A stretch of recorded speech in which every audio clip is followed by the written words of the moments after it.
If Oreos and cheesecake had a baby, this would be it. This is a thick, creamy cookies and cream cheesecake loaded with Oreos and topped with a white and semi-sweet chocolate ganache. For the crust, you need about 2 or 3 sleeves of Oreos, depending on how thick you want it. Crush them down in a food processor or smash them in a Ziploc until you get fine crumbs. And then I melted some unsalted butter. I mixed it in with these crumbs until I got like a wet sand consistency, meaning when I press down on it like that, it should be able to hold its shape by itself. Next, I'm going to press the crumbs into the pan on the bottom and the sides all around evenly. You can use any cup you have. I just used this little measuring cup.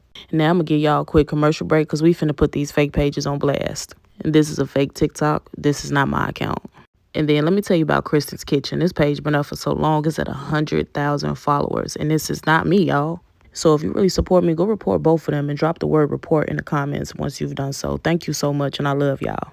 Now, once you've evenly distributed the crust all around the pan, we're going to bake this in the oven at 350 for about 10 minutes. Remove it and let it cool on the side. Then I started chopping the Oreos for the filling. Chop them a little finer than I did so they don't make the cheesecake crack. Now for this filling, I'm using 4 blocks of room temperature cream cheese because it's a big cheesecake. I'm also constantly scraping the bottom and sides of the bowl so everything is mixed in well. It's looking nice and thick too. I added the sugar in right after the cream cheese. Now I'm adding my pinch of salt and I'm using about 2 heaping tablespoons of sour cream. That's that vanilla bean that I scraped out, but you could also use vanilla extract. I'm mixing this on medium-low to medium. You never want to overmix. This part is optional, but I'm sifting in a little bit of flour to help this cheesecake hold its shape, along with 3 eggs and 1 yolk. So that means add 4 eggs, but remove the whites from one of them. Now, can we pause one more time for a little life update? This past weekend, I just taught my first virtual cooking class. I took a lot of great photos that you can find on my Instagram. It's under the same name, Cook Up Key. I got a lot of great feedback. This one student said I'm a great chef and teacher. This really meant a lot to me, and I hope more people will join the next one. Now back to the cheesecake. I gave it its last final mixes to make sure everything is well combined and that texture is on point.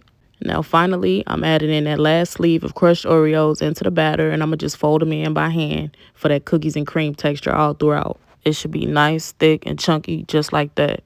Now, of course, we're going to pour the batter into this cool down crust and make sure you smooth out the top. I bake it at 350 for about 10 minutes, and then we're going to lower the temperature down to 300 and bake for another 45 to 50 minutes.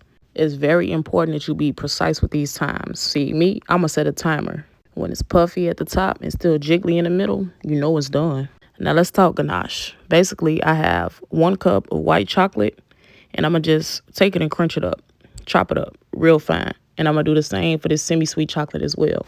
To melt it, put it over a double boiler. That's the best method. And we're going to add about a tablespoon of heavy cream. Melt these separately, like shown. And once you're done, that should be the consistency. And we're going to just take it and drizzle it over the cheesecake. Make sure you spread it even layer and get creative with that dark chocolate, that semi-sweet. Drizzle it all over. There's no right or wrong way to do this. Just be creative and make your own patterns. This is how mine looking, none too crazy. And I just let it chill in the fridge for at least 4 hours or overnight for the best results. When I took it out and was ready to cut it, this is what we got. I love Oreos, so I couldn't wait to pop a piece of their crust in my mouth. But look, let me grab a spoon so I can go ahead and give y'all the first bite for real. Go ahead, get some.